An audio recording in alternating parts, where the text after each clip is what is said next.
Hi everyone, this is Vanessa Vasquez, your local tour guide from Lima, Peru. And today we're going to talk about the origins to the cult of the sun and the moon. If you would like to learn more about these topics and also see virtually the city of Lima and other places in my country, please subscribe to my YouTube channel here. Also, you can follow us on Facebook and Instagram. It would be lovely to have you there and to get to know you a little bit more. Well, we're going to start now with this theme. Peru is divided in 3 regions. We live in the coast, highlands, and the jungle of this country. Peruvians are fully adapted to these different realities. And the first men that arrived to these territories about 14,000 years ago were able to understand that the situation in which they were living was quite complicated. The men of the coast understood that there was a vast desert in this territory. The men of the Andes understood that the elevations were sometimes way too high and the climatic conditions were very extreme. Also, the men of the jungle understood that every once in a while the rivers took over all the land and they were not able to live in those zones for long periods of time.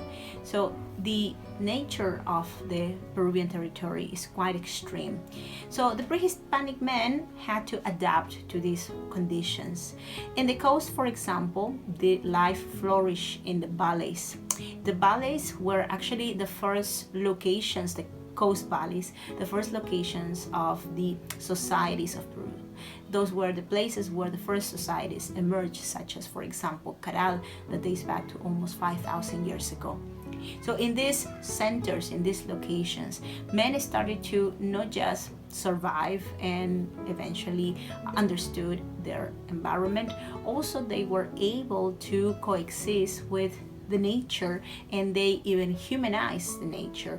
For example, the sun, the moon, they started to obtain their own personalities, their own tempers, and they understood that also the production was of the land was connected at some point with the sun and the moon. But there's something really interesting here, because the men of the coast, the men of the Andes, and the men of the jungle have a complete different relation with the sun and the moon. For example, in the coast of Peru, we have an arid desert, and for moments this desert turns into valleys, but we don't have actually too many. In Peru, we have just 51 valleys, and these valleys are seasonal because the rivers that go across these valleys are not always full of water. They only have water when we have the rain in the Andes. So these men of the coast had also one problem, it was the lack of the water. But also there were other problems in the coast. One of them is the lack of sun. For a long period of time in the coast of Peru, we don't have really much sun. About 7 months per year, we have gray sky, and it's unusual in this period of winter, fall, part of the spring, to see full sun, to see a blue sky. Also, by nighttime, we don't get to see the stars or the moon because Lima has high conditions of, let's say, humidity. We don't get to see much of the sky for most of the year. The man of the Andes was able to observe the stars, was able to even understand, for example, the relation between the sun and the moon and the planet, and the temperature changes, the seasons. Also, they even created locations in which they could observe the sun coming up, for example, or rising in certain specific dates and also in other specific dates. So this is something really interesting because they develop a very strong connection with the sun. So basically in the Andes, the relation with these celestial objects was very, very common. In the jungle, the situation is a little bit different too, because in the jungle zone we have very, very thick vegetation. So it's very, very unusual to get to see the sun or the moon if you are walking, for example, in the very jungle. You don't get to see actually more than leaves if you look upwards. So it's really interesting. I was able to visit in a couple of occasions lodges in the jungle, and the morning walks or the evening walks were very, very interesting because you were able to hear lots of the sounds of the nature. You were able to hear the insects and also the frogs, but you were not able to see the sky. So it's really, really curious because this man had a very strong influence also by its environment, no? Had a strong influence of the nature that surrounded him. So well, said this, now we will pass to understand also some of the myths related with the deities of the pre-Hispanic man. So the pre-Hispanic men, first of all, had different symbols that for them represented their reality, represented their world. One of those symbols was the Chicana. The Chicana basically means a bridge. So it was a connection between the underworld and the upper world. The pre-Hispanic men believed that there were three worlds. Most of the pre-Hispanic societies believed that there was a world of the dead, the underground world, also known as Uculpacha. There was a world where we live, this world, the Caipacha, and the upper world, the world of the sun, the moon, the lightning, that was the Hanampacha. So these three worlds were connected by this bridge of by this symbol, the Chicana. So this Chicana was represented since pre-Hispanic times, still nowadays exists. So we are not just talking about the Incas. Several pre-Inca societies use Chicanas, and they created this symbol, sometimes a little bit different, but basically let's say with some similarities, and they put them in different archaeological sites, as nowadays we call them, but they used to be back in their time important temples. So this Chicana is a symbol that is related with the world where we live, right? But also there's something really interesting. The Chicana can be divided into parts, upper part and lower part. And the upper part, which points upwards, also is related with, you know, the world of the sun, you know, the upper world, the world of the mountains. And there's also an opposite, which is below. And that other point going down, that is related also with the female condition of the underworld. So we have two different realities here. The upper world, which is dry, is where the sun lives, is a male world. And then we have the opposite one, which is the one that is humid, that is dark, that pretty much is connected to the womb of the mother, where we give birth, right? So where we have a space for life and creating life. So that is the underworld.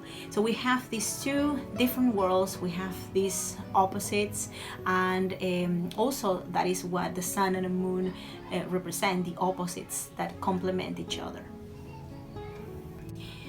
In the pre-Hispanic times, we also had other ways to symbolize the sun and the moon. And for example, we had colors. Red color was related with the sun and yellow was related with the moon. So in many temples made by the pre-Hispanic men, there were entire walls, for example, painted in red or painted in yellow, also deities that had these colors. So far we know they are related also with the cult to the sun and the moon. So now we're going briefly to talk about some of the most interesting deities, gods that existed in the pre-Hispanic pantheon. And we are not just going to focus in the sun and the moon today. We are going to talk about all the deities that were also related to them. But first of all, let's talk about the sun and the moon. And they used to be, so far the stories mention, the children of Huiracocha or Viracocha. This deity was the creator of the world. If you believe that the sun was the most important god for the Inca and pre-Inca societies, well, that's not true. There used to be another god that used to be even more important, because this god created both gods, both deities, sun and moon. So Viracocha is usually represented with scepters, and these two scepters, one in each hand, are related with the status. Nowadays, in some communities in the Andes, the barayok, or the leader of the community, receives also a scepter, and that is in order to show his status to everyone, to anyone that is visiting that community. So this element seems that was used in the pre-Hispanic times to denominate someone that was very important among the community. By the way, one interesting detail is that the god Viracocha, or the god of the scepters, the god of the staffs, is represented usually with these scepters that actually don't look like wooden ones. They look like ones made of cactuses. And in the Andes and also the coast of Peru, still nowadays, some shamans use hallucinogenic plants. One of them is the San Pedro cactus. And in this representation, we can see clearly the cactus San Pedro being used by this deity. San Pedro, or Saint Peter, is the saint that has the keys to heaven. And this is interesting because it's a fusion or syncretism between the ideas introduced by the conquistadors and the Spaniards through their Catholic faith, related with the world of the heavens, and also the actual pre-Hispanic idea that the cactus San Pedro used to open to the shaman the world, or the door into the world of the Hanan Pacha. So in that way he was able to connect with the gods, with the deities. So we have here what is called a syncretism. Next god we're going to talk about is Con. Con is a deity from the coast of Peru, and there are many interesting traditions related with this god. First of all, he is known as the creator of the desert, and the story is related with a feeling, really bad feeling he had towards his creation, which were the men. Men in the coast became very evil with him, very childish. They were not as respectful as he expected them to be, so because they received everything from Con. So Con decided to give them a lesson, and he took away all the beauties of the coast, all the vegetation, all the water, all the rain from the coast, and converted it into a desert. So in that way he wanted to give a lesson to the people of the coast. So the people from the coast, of course, learned from that lesson, and they started to pay respects to the god, but it was too late. So what is curious about Con, which is a god that is represented as very fragile, a boneless god, he's explained to be so delicate and fragile that he could be taken through the skies by the wind because he had no weight, basically. So what is interesting is that it seems that there is a connection between the Nazca lines, the huge designs in the desert that only can be seen by the air from a little plane, with the god, because it seems that the creators of those gigantic lines that are not meant for us here in earth to see them, possibly were doing these designs for God Con to see them when he was flying in the skies. So this is one of the explanations that connects Con and the Nazca lines that I hope you can get to see also if you come to Peru. Another god from the coast is Pachacamac, and Pachacamac is pointed as the creator of the earthquakes. He inhabits the underworld. He is the god of the soil. He's the one that, moving his head just a little bit, produces earthquakes, and he usually moves his head when he's angry. So the intention of the pre-Hispanic men in the coast of building shrines to honor Pachacamac was to keep him happy. And this is why we have, for example, a huge site called Pachacamac, an archaeological place located in the south of Lima, approximately 40 minutes south from the downtown of Lima. And this temple that is made of beautiful pyramids made of adobe or mud bricks was dedicated to the cult of different deities, but there's one in particular, one of the temples that is dedicated to Pachacamac. So the cult of Pachacamac officially ended when the Spanish conquistadors came to this territory. In the year 1533, the Spaniards reached out the archaeological site that nowadays known as Pachacamac, and they were looking for gold and treasures, but they also wanted to destroy all of the cults of the devils that, well, they call them like that, the devils worshipped by these indigenous. So one of their desires was to destroy the cult to Pachacamac, and that's what they did. We know from the chronicles of the Spaniards that they found the deity, the god of Pachacamac, made entirely in wood, and they cut this god in two pieces. They possibly even burned the god in front of the people that were there in that site, in the almighty presence of the god, a god that they were not able, by the way, to see, because even the priests that were able to be in the presence of this god, the story says they came backwards to him. So if they wanted to give something to the god, they couldn't see directly to it. They had to go backwards, close to the god, deposit the objects, deposit the goods they were bringing to the deity, and then go out immediately. So what an interesting situation. But also, if we were able to put in the feet of these men that were there witnessing this moment, not the Spaniards, the indigenous people, no? And seeing the change, rapid change of things from a deity that was almighty, a deity that could destroy them, destroy the world just with a shake of a head, now being mistreated and even destroyed by the Spaniards. No, what an interesting conflict these people might have had in that moment. In the jungle of Peru, we have also other traditions, and one of them, which is basically nowadays a more artistic tradition, is the Kene. The Kene is like an interlocking technique. These are, let's say, abstract drawings that, so far we know, represent the skin of a snake.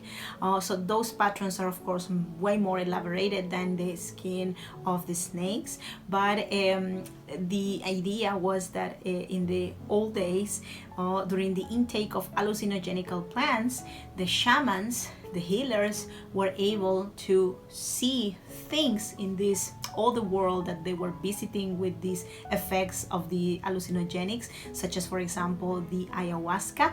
So and in that parallel world, they were able to see colors, to see patterns, and when they came back to this world, they put those designs that they saw that were in their heads in these drawings, in these vessels sometimes, or in the fabrics that they painted. So that's the origin of some of the patterns we have here in these elements that we can nowadays actually buy, purchase directly to the people of the Amazonian communities that are open to receive visitors. So now let me tell you the story of how the Amazon River was created. This is an Amazonian story, and it says that the sun and the moon were lovers, and they love each other very much. But unfortunately, because of the difference of the sun and the sun was very hot, the moon very cold. They couldn't be together because they felt very, very sick every time they were close one to another. So after many attempts to being together and failing it, the sun decided to finish their relation and to remain separate. So the moon was so sad, and she started to cry because she was not happy with this decision. And the moon cried and cried and cried, and because of these tears of love, which were so many by the way, the river, the Amazon River, emerged. So it emerged from the love the moon had towards the sun. So anyways, this is a little bit of what I have for you this week. I hope you enjoy it, and well, hopefully you will be able to continue following me in my YouTube channel. As I said before, my name is Vanessa Vasquez. It's such a pleasure to have you.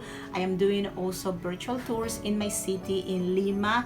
I do tours to the museums, I do tours in the streets, I do tours also here in my house, I do culinary lessons also. So if you would like to know more about what I do, visit my website. You can easily find us. We are under www.adventuroustravelguide.com, or also follow us on Facebook and Instagram. You can find us on @Adventuroustravelguide.